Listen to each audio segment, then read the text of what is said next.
Today is March 9th, 2021, and today's card of the day is Hawkeye, Kate Bishop. Kate is a 2-cost Avengers Leadership ally from the Rise of Red Skull, or Hawkeye deck within the Rise of Red Skull campaign expansion set. She's a cheap ally with the Avengers trait, which is clutch because a lot of leadership cards trigger off of that Avengers trait, and you don't need to bring Honorary Avenger to make her useful for those cards.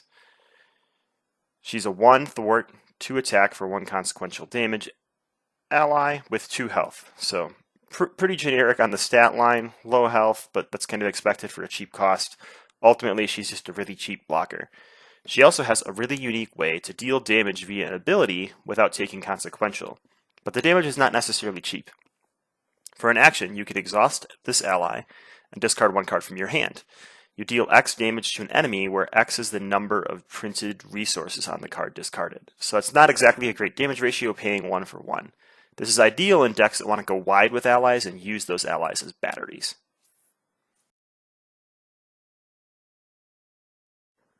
Let's look at some cards that synergize really well with Kate Bishop. Obviously, your basic resources are going to let you get the most damage out of Hawkeye's ability. You're going to exhaust her and discard a card. Those all can provide 2 damage. Again, this damage efficiency isn't super cheap. You're still paying 2 cards to do 2 damage. There's a lot of cheaper ways you could spend those 2 cards that might have other added effects.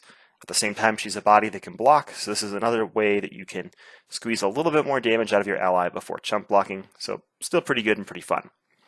Another way, or ways you can use her with resources are with hero-specific resources, like Energy Absorption from Captain Marvel for 3 damage, Vibranium from Black Panther for 2.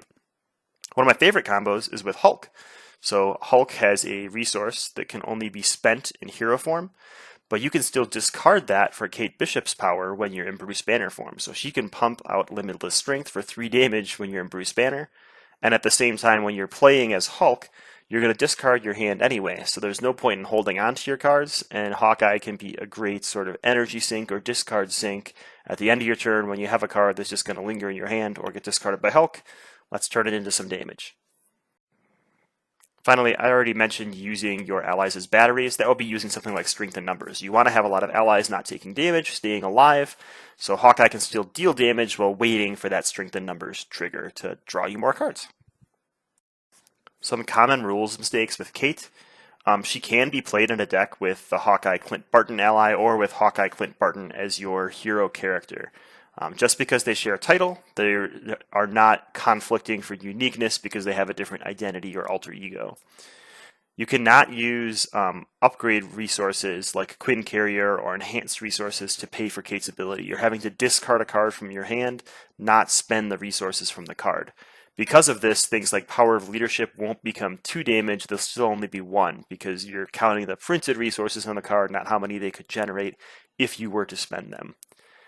It does not deal damage equal to the cost of the card. I've seen some people try to discard 5-cost cards and deal 5 damage. It's the resources generated. So typically this is going to be 1, sometimes 2, on rare occasions 3. You're not looking to throw big high costing cards, but ones that generate lots of resources. So that's the end of this card of the day video. Let me know what you think about Hawkeye Kate Bishop in the comments below and what your favorite combos are to use with this cool ally.